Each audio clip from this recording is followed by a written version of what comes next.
인간은 어디를 바라보고 사는가 참 중요합니다. 인생의 목표가 뭔가, 그 목표가 명확하잖아요.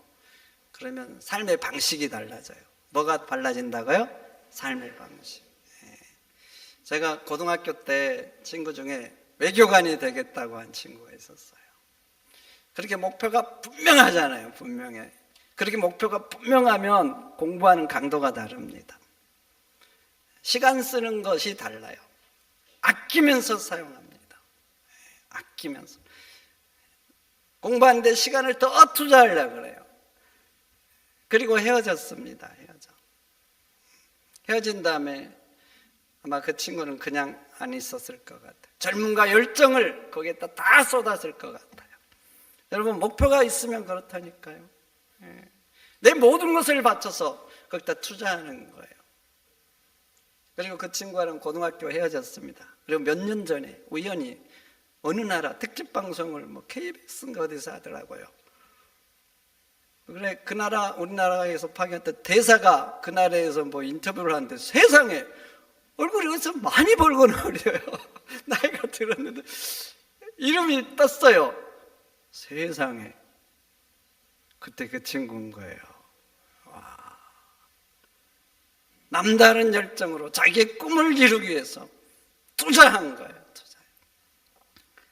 여러분, 그래서 사람은 어디를 보고 무엇을 목표로 사는가 중요한 거예요. 그런데 오늘 본문의 바울도 보세요. 목표가 하늘에 있어. 예수님을 만나고 인생의 초점이 하늘로 잡힌 거예요. 그렇게 목표가 바뀌니까 바울 보세요.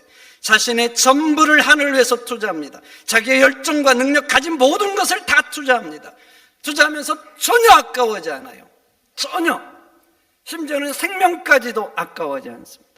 바울이 사도행전에서 말하죠. 나의 달려갈 길과 주 예수께 받은 사명을 마치려 하면 나의 생명도 조금도 귀한 것으로 여기지 않는다 그래요. 조금도 귀하지 않겠다는 거예요. 아깝지 않다는 거예요. 여러분, 인생의 생명이 얼마나 귀해요? 얼마나 귀하냐고. 여러분들의 생명과 뭘로 바꾸겠어요? 바꿀 수 있는 게 있을까요? 혹시 자식이면 가능할까요? 글쎄요. 가능한 분도 있고 안 가능한 분도 있을 거예요. 그렇게 귀한 거예요. 그런데 말이죠, 조금도 귀하지 않는다는 거예요.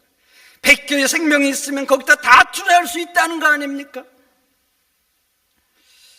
바울은 말이죠, 유대인으로 태어났어요. 그런데 나면서부터 시민권자. 여러분, 유대인인데 나면서 시민권자예요. 그 집안이 그려지지 않으세요?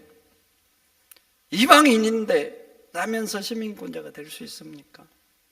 그 집안이 그려져요. 바리새인 중에 바리새인이라고 합니다. 우리가 바리새인 하면 인식이 안 좋지만 사실 그 당시에 바리새인 굉장히 존경받았어요. 그리고 사회를 구성하는 핵심 멤버였어요. 핵심 멤버. 근데 바리새인 중에 바리새인이라고 해요. 가말레알의 문화생이라고 해요. 그 당시 최고의 랍비. 누구나 가말리엘 문화생이 되는 게 아니에요. 근데 그 문화생. 그리고 다소 출신이라고 말합니다. 우리는 다소가 생소하죠. 그러나 로마 제국 당시 다소는 그런 도서가 아니었어요. 왜냐하면 그곳에 도서관이 있었어요. 또 우리가 도서관 하면 여기도 있고 저기도 있고, 그러니까 요즘 시대는 주목받지 않지만 그 당시에는 그렇지 않아요. 그 당시에 책 한 권의 가치는 어느 정도였느냐? 우리 광양의 비싼 아파트 서너 채 값이 책 한 권의 가치예요. 불과 400년 전까지만 해도 책은 너무나 귀했어요. 여러분들이 400년 전에 태어났으면 책을 만져보지도 못하고 죽습니다. 만약에 여러분들이 400년 전에 내가 성경을 한 권 가지려고 한다. 그럼 얼마만큼 노력을 해야 되느냐? 16년 동안 하루도 빠짐없이 일해서 전액을 모아야 간신히 살 수가 있었어요. 그게 불과 400년 전이에요. 근데 2000년 전이에요. 2000년 전. 그래서 도서관은 제국이 아니면 운영할 수가 없었어요. 그래서 로마도 제국이지만 도서관을 3개밖에 운영을 안 했어요. 근데 그곳에 한 곳이 다소에 있는 거예요. 그러니까 다소의 출신이라는 건 뭐냐면 내가 세계적인 학문의 중심지에서 공부를 했다는 거예요. 여러분, 바울이 신약 성경을 절반을 기록했어요. 우연일까요? 아닐까요? 우연 아니죠. 하나님이 그 배움을 사용하신 거예요. 그러니까 바울은 유대인들이 다 보라는 사람이고 성공이 보장된 사람이었고 성경에 기록될 때는 이미 성공해서 권력의 핵심부에 있었던 사람입니다. 바울은 이렇게 땅의 것으로 가득한 사람이었어요. 가득한 사람. 근데 예수님을 만나고 하늘의 가치를 한 거예요. 그리고 이제는 땅이 아니라 하늘을 위해서 자신의 모든 것을 투자한 사람이 된 거예요. 심지어는 자기 생문조차도 아끼지 않고 그렇게 투자하면서 온갖 핍박을 받았어요. 한 장 앞에 11장 가보세요. 얼마나 심한 핍박을 받았습니까? 그런데도 굳굳이 감당해냅니다. 오히려 이렇게 생각해. 나 같은 죄인이 하나님을 위해서, 복음을 위해서 이렇게 사용받을 수 있다는, 오히려 감사하면서 기뻐하면서 살아가죠. 살아가. 그런데 히브리서 11장의 모세도 한번 봐보세요. 모세 기록이 23절부터 6절까지 나옵니다. 이렇게 나오죠. 모세는 장성해서 바로의 공주의 아들이라는 칭함을 거절하고 하나님의 백성과 고난받는 걸 더 즐거워했다고 합니다. 그리고 애굽의 모든 보화보다 그리스도를 위하여 순환받는 것을 더 큰 재물로 여겼다 그래요. 여러분, 이게 무슨 어처구니 없는 말입니까? 여러분들 그냥 들어서 그러지. 내가 왕자잖아요, 왕자. 근데 당시 히브리 민족은 노예인 거예요. 그런데 그 백성들과 함께 고난받는 걸 더 좋아한다고요? 무슨 어처구니 없는 소리, 미친 소리죠, 미친 소리. 애굽의 모든 보화보다 그리스도를 위하여 순환받는 걸 더 큰 재물로 여긴다니, 누군가 그런 선택을 한다면 가족들은 막 생명 걸고 말릴 것 같아요. 이게 말도 안 되는 소리죠. 여러분, 모세가 그냥 왕자로 있었다면 이집트 왕이 될 가능성이 굉장히 많아요. 모세를 아들로 삼았던 사람은 하셉투스 공주입니다. 두르모스 2세와 결혼을 했습니다. 그런데 자식이 없었어요. 자식이. 그러다가 나일강에서 떠나온 그 모세를 발견한 거예요. 그래서 아들 삼은 거예요. 자기 수중에 자식들이 여러 명 있으면 자식 삼겠습니까? 불쌍해서 살려줬을 수는 있지만 자식을 삼지 않아요. 그러니까 모세가 아들이 된 게 우연이 아닌 거예요. 자식이 없었기 때문에 그래요. 그러다가 그의 아버지 하셉투스 1세가 죽었습니다. 그래서 그의 남편 하셉투스 2세가 왕이 된 거예요. 근데 10년 통치하다가 죽었습니다. 죽었어. 그리고 어쩌저쩌 해가지고 하셉투스, 모세를 아들로 삼았던 이 사람이 왕이 된 거예요. 그래서 하셉투스란 말은 여자 중에 가장 위대한 여인이란 뜻이에요. 그러니까 원래 이름이 아니었겠죠. 그리고 하셉투스도 통치하다가 22년을 통치하다가 죽었어요. 이때 출애굽 연대를 쭉 계산해 보고 보면은 하셉투스가 죽을 때 모세의 나이가 45세였어요. 그럼 만약에 한번 생각해 보세요. 이때까지 모세가 왕궁에 있었으면 어떻게 됐을 것 같아요? 왕위를 계승할 사람이 없잖아요. 계승할 사람. 모세밖에 없어요. 모르기는 하지만 남아 있었다면 왕이 될 확률이 굉장히 많아요. 굉장히. 그런데 그 당시에 이집트 왕은 어떤 존재입니까? 신으로 추앙받는 존재입니다. 우리나라 조선시대 왕들과는 차원이 달라요. 신이라고 했어요. 2016년 때 개봉된 God of Egypt라는 영화를 봐보세요. 갓이 무슨 뜻이에요? 제가 발음이 안 좋죠 지금. G-O-D 무슨 뜻이에요? 신. 그 S가 붙어 있어요. 이집트의 신들이라는 뜻이에요. 왕가의 가족들을 신이라고 표현한 거예요. 여러분들이 다 아는 투탕카멘 많이 들어보셨죠? 투탕카멘의 뜻이 뭔지 아세요? 살아있는 태양의 신이라는 뜻이에요. 이집트의 왕들은 신으로 추앙을 받았어요. 그러니까 이집트 왕들은 극한의 권력과 극한의 부귀영화를 누린 거예요. 그런데 봐보세요. 모세는 그냥 있었으면 왕이 될 수 있을 개연성이 굉장히 많아요. 굉장히 많아. 그런데 말이죠. 이런 자리일 수 있는데 하나님의 백성들과 함께 고난받는 것을 더 좋아한다? 이게 무슨 말도 안 되는 소리냐고요. 애굽의 모든 보화, 투탕카멘 그 그 유물 하나, 무덤에 묻히는 그 유물들도 어마어마하는데 살아서 애굽에 쌓여있는 보물창고, 왕궁에 있는 보물들이 얼마나 대단하겠어요. 아수르가 쳐들어왔거든. 사내립이 왜 쳐들어왔는 줄 아세요? 히스기야가 보물을 보여줬거든요. 작은 나라, 별로 잘 살지도 않는 나라 왕궁의 보물들이 보여준 거예요. 그래서 쳐들어온 거예요, 여러분. 이집트의 왕궁에 있는 보물들이 얼마나 대단하겠냐고. 그런데 하나님을 믿다가 고난받는 것을, 이것을 애굽의 모든 보화보다 더 큰 재물로 여긴다니 말이 되는 소리입니까? 여러분, 왜 이럴 수 있는 거예요? 인간의 관점으로, 인간의 시각으로 세상에서 출발해서 보면 말이 안 되는데, 여러분, 모세는 세상으로 본 게 아니에요. 그 눈을 하늘에서 본 거예요. 하늘의 관점으로. 하늘에서 관점으로 보니까 세상에서는 더 가질 수 없는 골격이고 더 누릴 수 없는 북이 영화인데, 영원한 하나님의 나라의 가치로 보니까 이것은 하늘의 것과 비교가 안 되는 거예요. 세상에서는 너무나 위대해요. 너무나 더 누릴 수도 가질 수도 없어요. 그런데 하늘에 있는 것과 비교하면 비교할 수 없는 거예요. 조족지혈이란 말 있죠. 하늘의 것과 비교하면 조족지혈인 겁니다.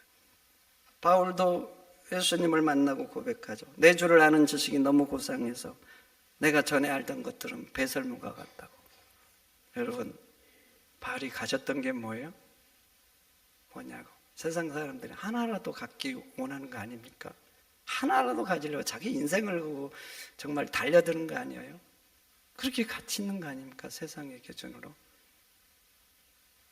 근데 배설물과 같다는 거예요. 세상의 관점으로는 말할 수 없는 거지만 하늘의 관점으로 보면 그런 거예요. 여러분, 우리는 땅에 살죠. 땅에 살아. 그래서 세상은 너무나 잘 보입니다. 너무나 잘 보여요. 내 손으로 잡을 수 있고 들을 수 있고 볼 수 있고 매일 경험해요. 그래서 사람들은 하늘의 것에 관심을 두지 않습니다.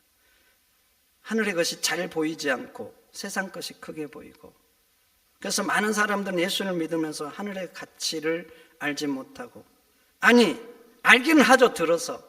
근데 실제적인 가치를 느끼지 못합니다. 그래서 신앙생활하면서도 하늘이 아니라 세상 것에 목을 메고 삽니다. 세상 것에 목을 메고 살아. 들어서 아는데 내가 느껴지지 않는 거예요. 예수를 믿으면서도 하늘의 가치를 위해서 살지를 않아요. 이제 그렇게 살다가 인생을 마감하고 하나님 나라에 가보세요. 하나님 나라 가면 이제 세상의 눈으로 내 인생을 조망하는 게 아니잖아요. 하나님의 하늘의 눈으로 세상을, 내 인생 살았던 인생을 조망해 보세요. 어떤 느낌일 것 같아요? 그때는 세상의 눈이 아니에요. 하늘의 눈으로 보면 어떨 것 같나요? 후회하지 않겠습니까? 내가 그때 하늘을 위해서 더 투자하지 왜 안 왔을까? 이런 후회들. 예수님은 보물을 하늘에 쌓으라고 하잖아요. 하늘에. 여러분, 하늘에 쌓으시기를 축원드립니다. 골로새서 3장에 하나님은 우리에게 애타게 말합니다. 너희가 그리스도 예수와 함께 살리심을 받았으면 위의 것을 찾으라고. 땅의 것을 생각하지 말고 위의 것을 생각하면서 살라고. 성도 여러분, 땅만 보지 마시고 하늘에 관심을 두고 사시기를 축원드립니다. 축원드립니다. 그렇게 바울이 하늘의 관점으로 바뀌니까 또 하나 바뀐 게 있어요. 내게 정말로 중요한 것, 진짜 복, 영원한 것, 하나님이 정말 원하는 게 무엇인지 보이기 시작한 거예요. 무엇인지. 그래서 세상의 기준으로는 도저히 감사할 수 없는 것을 감사해요. 세상에서는 저주라고 생각하는 거예요. 저주. 그런데 그것을 기쁨으로 받아들여요. 오늘 본문 보세요. 자기 병을 감사로 받잖아요. 바울은 육체에 가시가 있다고 합니다. 육체에 가시가 있어요. 여러분, 육체에 가시가 있으면 어떻게 되는 거예요? 그냥 맨날 들으니까 그냥 관용구로 듣는 거예요? 여러분, 육체에 가시가 박혔어요. 지금은 가시가 잘 안 박히죠? 육체 노동만 밖에서 일을 안 하니까. 육체 노동을 자주 하다 보면 어쩔 때 뭐 가시가 박혀요. 그럼 빼내야 돼요? 놔둬야 돼요? 빼내야죠. 아프잖아요. 작은 가시가 박혀도. 육체의 가시라고 표현, 힘든 거입니다. 얼마나 힘들었으면 바울이 그것을 사단의 사자라고 그래요. 그게 좋고 막 그랬으면 뭐 하나님이 보내신 천사라 그러지 사단의 사자라 그러겠어요? 그 병 때문에 힘든 거예요. 아프고 그 인생 살기가 고통스러운 거예요. 이 병이 없으면 좋겠다 이런 생각 들고, 내가 이 병만 없으면 더 잘할 수 이런 생각 드는 거예요. 그러니까 이것을 그 때문에 병 때문에 못하니까 사단의 사자라고 그런 거예요. 근데 바울 봐보세요. 이 병 때문에 고통스러워 가지고 하나님 앞에 3번 기도했다고요. 3번 했다는 건 유대의 관용적인 표현이에요. 어떨 때 3번 했다고 하냐면 전심으로 애타게 간절히 기도했을 때, 기도를 할 만큼 했을 때 3번 했다 그래요. 근데 3번 했는데 하나님의 응답이 뭐예요? 내 은혜가 내게 족하다. 무슨 말이에요? 너는 그냥 병 안고 육체 가시 있는데 그 박힌 채로 살아라는 겁니다. 여러분, 하나님의 행사에 대해서 어떻게 생각해요? 너무하다고 생각 안 드시구나. 여러분이라니까. 제가 생각하기에 너무하신 것 같아. 바울이 하나님께 어떻게 했어요 도대체? 자기의 모든 거 투자했잖아요. 모든 거. 하나님을 위해서 얼마나 헌신했어요. 그러면서 거기 고린도후서 11장 한 장만 가보세요. 얼마나 많은 핍박을 당했어요. 그래도 그걸 감내하면서 끝까지 복음을 위해서 그 병든 몸을 가지고 세계 전도여행을 3번이나 했잖아요. 그런데 그렇게 살아라니 하나님 너무한 거 아닙니까? 도대체 바울 같은 사람을 안 챙기면 누구를 하나님 챙겨주시려고 그러는 거예요? 근데 바울은 말이죠, 그것을 감사로 받았어요. 하나님 왜 그러세요? 너무한 거 아닙니까? 그러지 않았어요. 감사로 받았어요. 감사. 여러분, 왜 감사로 받을 수 있었을까요? 왜 감사로 받을까요? 세상의 가치로, 기준으로, 눈으로 출발해서 보면 감사가 아니죠. 저주고 고통이고 빨리 없애야 되는 거예요. 그러나 하늘의 관점에서 이걸 조명한 거예요. 믿음으로 본 거예요. 믿음으로 보니까 감사한 거예요. 왜 그러냐면 바울이 그러잖아요. 이 병이 내 속에 그리스도의 능력을 머물게 한다고. 다 같이 아멘. 저주가 아닌 거예요. 그리스도의 능력을 머물게 하는 거. 그래서 바울이 9절에 말하잖아요. 내가 도리어 이것 때문에 크게 기뻐한다고. 그리고 여러 약한 거, 환난, 고통 이런 것들을 감사한다고. 여러분, 세상으로부터 보면 여러 가지 힘들죠. 믿음으로 보면 감사할 줄 믿습니다. 저희 어머니가 했던 말 중에 제 인생 잊지 못할 말이 있어요. 너희 아버지 망하기를 잘했다는 거예요. 그럼 사람이 망하면 돼요, 안 돼요? 망해 보시면 안 돼요. 네, 삶이 힘들어집니다. 가족이 모두 서울에 왔습니다. 아버지 연세가 직장 생활을 해도 되는데 좀 하기가 조금 그래도 애매하고, 또 그래도 본인 일을 하고 싶어 하고, 그래서 자신이 잘했던 걸 살려서 학원을 인수했어요. 거기 학원이 쭉 이렇게 있었어요. 그 중에 하나 잘 된다는 것을 인수를 했어요. 인수를 했는데 세상에 첫 달부터 적자야. 여러분, 적자 나면 안 됩니다. 이제 현금은 다 투자해서 다 투자해요. 뭔가 더 투자하려면 이제 고향에 있는 것들 다 팔아야 되는 거예요. 이게 현금이 없어요. 거기서 이제 적자가 나야 생활비도 하고, 그때 제가 대학생이었어요. 대학생. 형도 여동생도 이렇게 다 이렇게 공부를 하고 있는 줄. 요즘이야 뭐 국가장학금도 있고 뭐 그래도 버틸만. 그때는 오롯이 부모들이 다 돼야 되는 거예요. 뭐 학비만 있으면 돼요. 뭐 기타 등등 여러 또 비용이 필요하죠. 그렇게 한 달, 둘 달, 3달 가니까 뭐 아버지 인생도 코너로 몰리고, 아버지 인생이 코너로 모니까 함께 거기서 기대어 살아가고, 우리들의 인생도 아주 이게 그냥 힘듦이 된 거예요. 그래서 이제 저도 고민이 되고, 그래서 학교 마치고 밤늦게, 왜냐하면 밤늦게 끝나요. 주로 고등학생들이 많기 때문에 늦게 끝나서 사무실에 갔더니 안 계시더라고요, 아버지.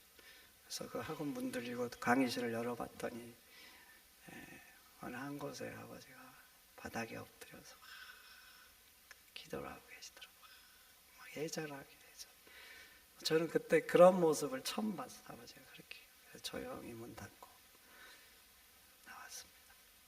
망한 거죠.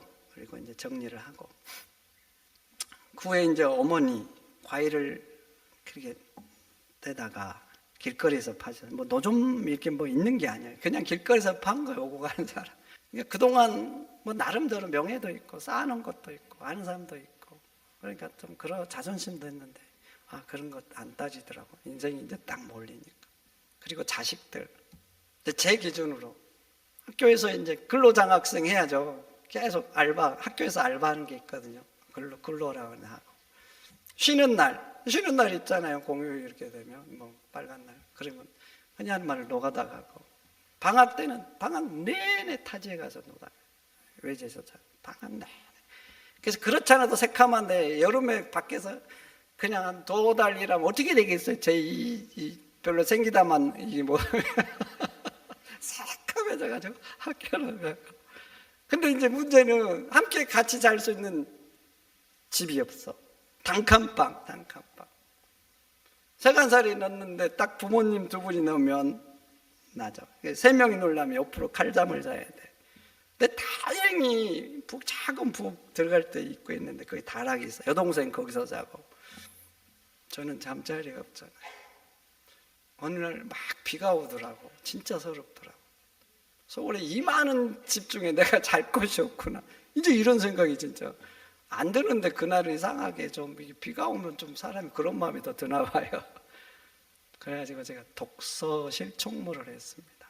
조건이 계단 청소 다 하고 화장실 청소 매일 하고 거기 주차장 그 은행 건물도 있었어요. 은행 매일 청소하고 이거 도서관 그래서 굉장히 컸어요. 굉장히 한 100평 가까이 굉장히 큰 도서관이었는데 청소 매일 하고 그리고 사무실에서 제가 3년을 잤습니다. 3년. 여러분 망해서 잘했다고요? 감사하다고. 여러분 망하면 안 됩니다. 나를 위해서 가족을 위해서. 근데 어머니는 망해서 감사하다는 겁니다. 감사하다.